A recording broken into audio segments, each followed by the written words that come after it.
High friends, welcome back to my channel. आज होता प्रिशूचा फर्स्ट डे ऑफ स्कूल, तेही न्यू स्कूलमध्ये.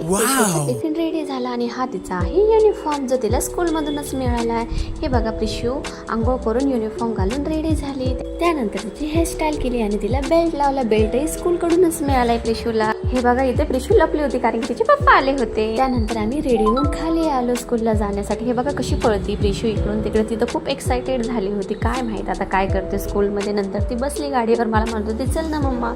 त्यानंतर आम्ही निघलो. स्कूलला निघाल्यानंतर मात्र प्रिशू चांगलीच टेन्शनमध्ये आली.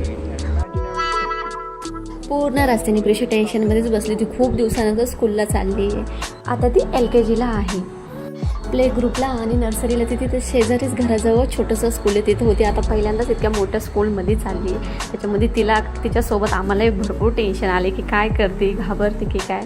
बघू आता काय होतं आहे. हे बघा किती गर्दी झाली आहे. स्कूलचा टायमिंग आहे त्यामुळे सगळीकडं गर्दीच होती. आज स्कूलचा फर्स्ट डे होता म्हणून सगळे पॅरेंट्स त्यांच्या मुलींना सोडवायला स्कूलला आले होते. सगळेच खूप एक्सायटेड होते. त्यातच इतकी सगळी गर्दी होती. त्यात प्रिशू बघा किती टेन्शनमध्ये उभी. आता काय होतं आहे.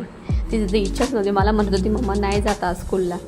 फायनली गेली प्रिशू स्कूलमध्ये. बघा कशी जाते. त्यानंतर सगळ्या छोट्या मुलींना असं उभं केलं होतं. आम्ही बाहेरून बघत होतो प्रिशू कुठं दिसते का, पण काय प्रिशू नाही दिसली. सगळे सेमच दिसत होते. त्यानंतर फायनली मग आम्ही थांबलो तिथेच. म्हटलं घरी जाण्यात आता काय अर्थ नाही, त्यापेक्षा इथेच थांबू. 2च तास स्कूल होतं आणि त्यात घरी करमलंही नसतं म्हणून आम्ही इथेच थांबलो. बाय फ्रेंड्स, पुन्हा भेटूया नवीन व्हिडिओमध्ये. व्हिडिओ आवडला असेल तर लाईक, शेअर आणि सबस्क्राईब करा.